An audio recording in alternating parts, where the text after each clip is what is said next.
थोड़ी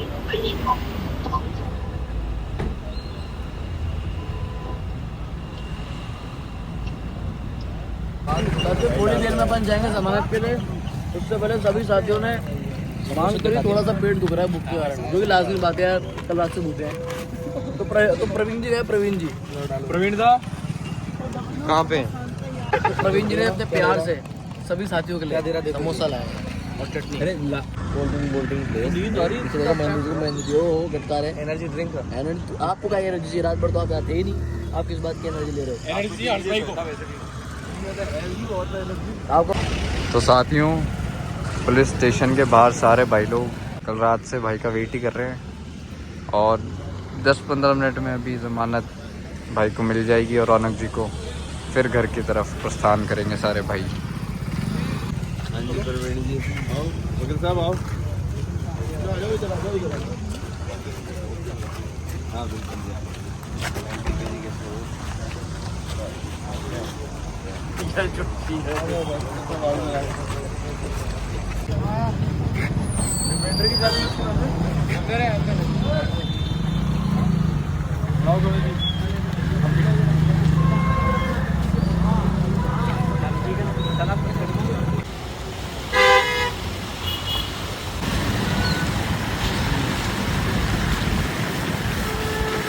तो साथियों, अभी फ़िलहाल हम जेल से तो निकल के आ गए हैं, लेकिन मुझे बड़ा दुख हुआ साथियों कि जब हम लोग वहाँ पहुँचे पीड़ितों की मदद करने के लिए, तो जितने भी वहाँ पर पीड़ित लोग थे उन सभी लोगों को स्ट्रेचर पर बाहर रोडों पर छोड़ रखा था। कई लोगों की इक्विपमेंट्स जो है, सामग्रियाँ हॉस्पिटल की नहीं मिलने के कारण, दवाइयाँ नहीं मिलने के कारण, वेंटिलेटर नहीं लगने के कारण डेथ भी हो गई वहाँ पर रोड पर ही। तो हमारी कोशिश थी कि जो लोग रोड पे हैं, जितने लोगों को हम हमारी गाड़ी में बैठाकर दूसरे हॉस्पिटल पहुंचा पाएँ, उनकी जितनी मदद कर पाएँ उतनी मदद करें। लेकिन मदद करते हुए उसी दौरान हमको पुलिस के द्वारा पकड़ लिया गया, हमको डिटेन कर लिया गया। उनने हमें मदद नहीं करनी दी। मेरा मानना है कि पुलिस को उस समय हमें रोकने की जगह पे हमारी सहायता करनी चाहिए थी, उन लोगों की जान बचानी चाहिए थी, ये सोचने की जगह पे कि भाई इन लोगों को हम कैसे मदद करने दे दें। और सच्चाई तो यही है कि सरकार को इतना क्या डर लगता है हम युवाओं से कि भाई हम लोग वहाँ चले जाएंगे तो क्या हम सच्चाई लोगों के सामने ला देंगे, लोगों को बता देंगे कि वहाँ क्या सच्चाई थी, क्या बात थी।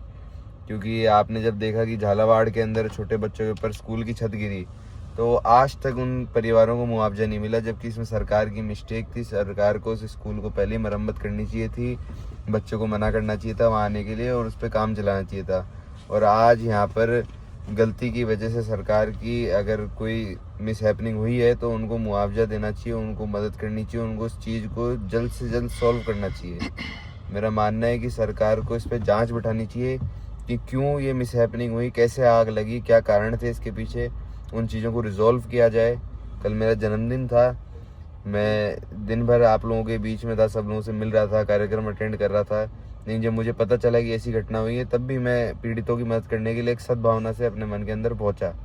लेकिन बड़े अत्यंत दुख के साथ ये बात कहनी पड़ी, मुझे 18 घंटे के लिए डिटेन कर लिया गया।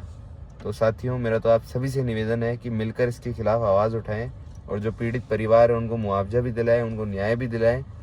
और जो गलती यहाँ पर हुई है, किसने गलती करी है, क्या है, इसके ऊपर ढंग से जांच बैठे, सज़ा मिले और इसकी जवाबदेही हेल्थ मिनिस्टर को करनी चाहिए।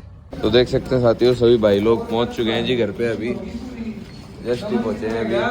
अरे जी, कैसे हो आप जी? नमस्कार जी। देख सकते हैं साथियों, जस्ट घर पहुँचा ही हूँ मैं। अब आपको पता है कहाँ पे था मैं तो तो ये थोड़ा सा परेशान हो रही है मेरी छोटी बहन। क्या हो गया भाई की परेशान हो रही है, गुस्सा हो रही है मेरे से? अरे अभी इनका बर्थडे था, उसमें मैंने इतने अच्छे से कार्ड बनाया था इनके लिए, लेकिन फिर आप जेल में चले गए थे तो मेरे को बहुत चिंता हो रही थी आपकी कि आप ठीक तो होंगे, आप कैसे होंगे। तो फिर मैं आपका बहुत ज़्यादा इंतज़ार कर रही थी, फिर आप फाइनली आ ही गए। हाँ तो आना ही था कि टू, मेरे को हमेशा के लिए तो डालेंगे नहीं। हाँ लेकिन मतलब टेंशन हो ही जाती है ना। तेरे को पता है क्यों गया था? ये भी पता है नहीं? पता वाले बता, क्या जानती है बता? मेरे को ज़्यादा नहीं पता है पर जितना पता मैं जानती हूँ, मतलब कोई तो हॉस्पिटल में आग लग गई थी शायद SMS के पास, तो फिर वहाँ पर आप गए थे मदद करने के लिए। अब उसके आगे का मेरे को भी नहीं पता प्रॉपरली। मैं बताऊंगी तेरे को क्या हुआ था, है जानना क्या तेरे को? क्या हुआ, मेरा तो बर्थडे हुआ ही था जस्ट कंप्लीट, है ना साथियों। आपको भी बता देता हूँ क्या थी पूरी स्टोरी। मेरा जस्ट बर्थडे पूरा कंप्लीट हुआ था और मैं बर्थडे से जैसे ही फ्री हुआ कि हाँ भाई अब अपन लोग जो है केक कटिंग करेंगे, दोस्तों वगैरह से मिलेंगे जो बाहर से आए हुए उन लोगों से, उतने में मेरे पास में फ़ोन आता है SMS हॉस्पिटल से कि यार भैया यहाँ पे ना आग लग गई है और आग लगने के कारण जितने पेशेंट है उन लोगों को भी रोड पे लाके छोड़ दिया है और बाकी पेशेंटों को निकलवा रहे हैं। तो मैंने कहा अच्छा तो क्या हो गया, तो बोले कि आग लगे हुए बहुत टाइम हो गया भैया और लोग यहाँ पे वेंटिलेटर पे हैं, किसी की ड्रिप चढ़ रखी है, किसी की ऑक्सीजन चढ़ रखी है और इनको जल्दी से जल्दी मेडिकल फैसिलिटीज़ नहीं मिली, तो हो सकता है कि कोई सीवियर कंडीशन हो जाए, किसी को डेथ भी हो जाए। तो इस तरीके की बात उन्होंने बताई थी और मेरे पहुँचने तक वहाँ पे बहुत डेथ हो भी चुकी थी। तो फिर मैं वहाँ गया कि यार चलो कोई बात नहीं, मैं आता हूँ वहाँ सिचुएशन देखते हैं। वहाँ मैंने देखा तो यार सही में लोगों को जो है पूरे सारे लोगों को उस स्ट्रेचर पर लेटा कर वहीं पे छोड़ रखा था रोड पे ही, और आगे की कार्रवाई कर रहे थे सभी पुलिस प्रशासन थे जो और वहाँ का हॉस्पिटल प्रशासन था। तो काफ़ी केओस मचा हुआ था, काफ़ी भगदड़ हो रही थी। तो परिजन जो थे उनके, जो बीमार लोग थे, जो पीड़ित लोग थे उनके, वो परेशान हो रहे थे कि यार ये यहीं रहे तो मर जाएंगे, तो इनको आगे वाले हॉस्पिटल में आप लोग शिफ्ट कर दो। तो मैंने कहा कि चलो ठीक है यार मैं मदद करवा देता हूँ, क्योंकि उस समय कोई एम्बुलेंस वगैरह भी नहीं थी वहाँ पे, लिमिटेड एम्बुलेंस थी और लोग ज़्यादा थे। तो मैंने कहा चलो मैं मेरी गाड़ी में बैठाता हूँ और जितने लोगों को छोड़ सकता हूँ अगले हॉस्पिटल में छोड़ता हूँ, कि एक को बैठाया छोड़ा फिर वापस आए, एक को बैठाया छोड़ा फिर वापस आए, इस तरीके से मैं खुद मदद कर दूंगा। तो जैसे ही मैं लोगों को बैठाने लगा तो उतने में पुलिस वालों ने देख लिया कि यार ये तो यार विपक्ष के लोग हैं यार। तो फिर पता नहीं क्या बात हुई उन लोगों की कि अचानक से वो बोले पुलिस वाले कि भाई आप ऐसे नहीं आ सकते यहाँ पे, ऐसे आप बात नहीं कर सकते, मिल नहीं सकते, ऐसे नहीं कर सकते। मैंने कहा यार मैं तो मदद करवा रहा हूँ यहाँ पे, क्या दिक्कत है आपको। तो इतना बोलते ही ना कोई बात हुई पुलिस वालों से ना कुछ और, बस वो पकड़ के मेरे को उठा के ले गए वहाँ से और एक बार तो हिरासत में ले लिया। अब मैं वहाँ पहुँचने के बाद में उनको बोला कि यार अब तो छोड़ो आप, अब तो जाने दो मेरे को। तो बोले नहीं, हमारे ऊपर से ऑर्डर आए हुए हैं कि आप लोगों को छोड़ना नहीं है। अब ऊपर से किसके ऑर्डर आए हुए हैं, क्या है सारी चीज़ें, इतना तो सब लोग किट्टू समझते हैं। फ़ोन कैमरा बंद होने का तेरे को ही बताऊँगा क्या बात है सारी चीज़ें। तो ठीक है अब कोई बात नहीं किट्टू, हम लोग तो मदद की भावना से गए थे। कुछ लोग हैं जिनको आज इसमें भी राजनीति करनी है कि भाई हम लोग मदद कैसे करा दें, क्योंकि दूसरे लोग हैं किट्टू जो मदद नहीं करा रहे, तो उनको यूँ डर लगता है कि मैं मदद करा दूंगा तो उनका नाम खराब हो जाएगा। अगर मैं वहाँ पे वीडियो बना के दिखा देता कि भाई कैसी कंडीशन है, कितनी लापरवाही हो रही है यहाँ पे, तो फिर उनका और नाम खराब हो जाता है। आज आप सोचो किट्टू कि जो गवर्नमेंट होती है उसका काम होता है कहीं पे भी कोई भी दिक्कत है तो उसको रिजॉल्व करने का। आज जितने मेंटेनेंस का काम होता है सारा गवर्नमेंट का होता है। आज गवर्नमेंट बॉडी के जितने भी हॉस्पिटल्स हो गए या स्कूल्स हो गए, कॉलेजेस हो गए उनके, अभी स्कूल की दीवार गिर गई थी, तूने सुना था?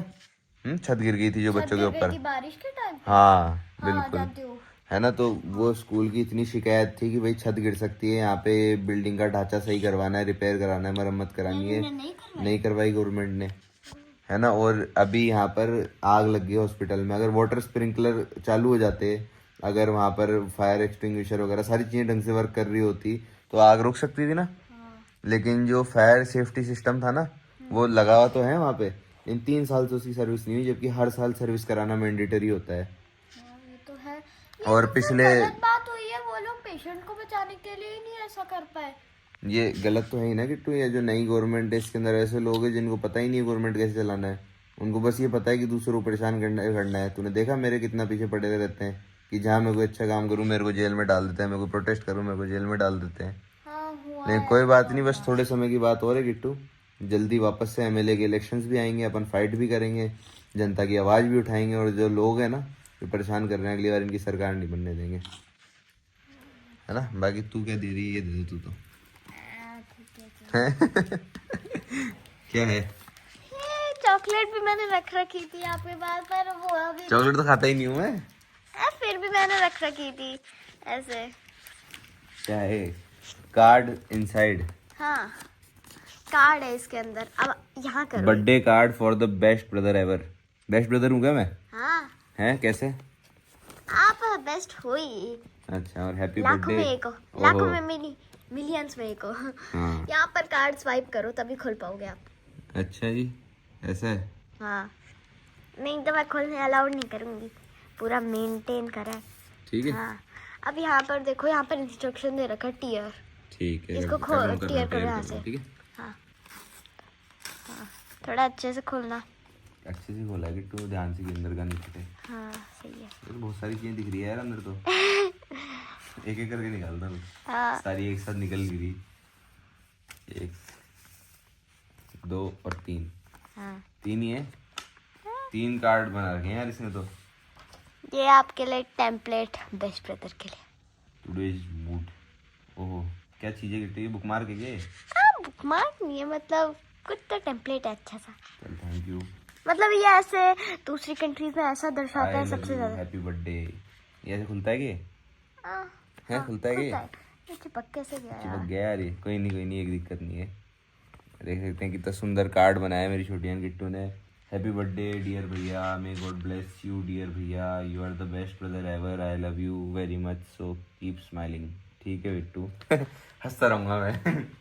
हाँ हमेशा हंस रहो, ऐसी कोई दिक्कत ना है। ओहो देखो, मेरी एक नेतागिरी करते हुए फोटो और एक मेरी किट्टू के साथ में फोटो। अरे यार अरे वाह कितनी सुंदर बनाई है तूने, ब्लैक एंड व्हाइट फोटो। सब रुद्र को बोलती वो ब्लैक एंड व्हाइट की जगह कलर करवा देता अरे लेकिन हाँ नहीं हो पाया था। आजा आजा आजा। थैंक यू मेरी छोटी बहन, थैंक यू सो मच इतने अच्छे गिफ्ट देने के लिए। बड़ी मेहनत लगी होगी इनको बनाने में तो। मतलब लगी तो थी, पर ये भी बहुत मुश्किल से करवाया था। बहुत मुश्किल से कराया था कि ये कोई था ही नहीं, मतलब करवाने फिर मैंने वाला। खुद से ही कर लिया। ओहो बड़ी समझदार है तू। मेरे इक्विपमेंट्स यूज करें इसका मतलब तूने मेरे मैं जानती हूँ। मेरे ऑफिस में आके कराया ना। चल ठीक है।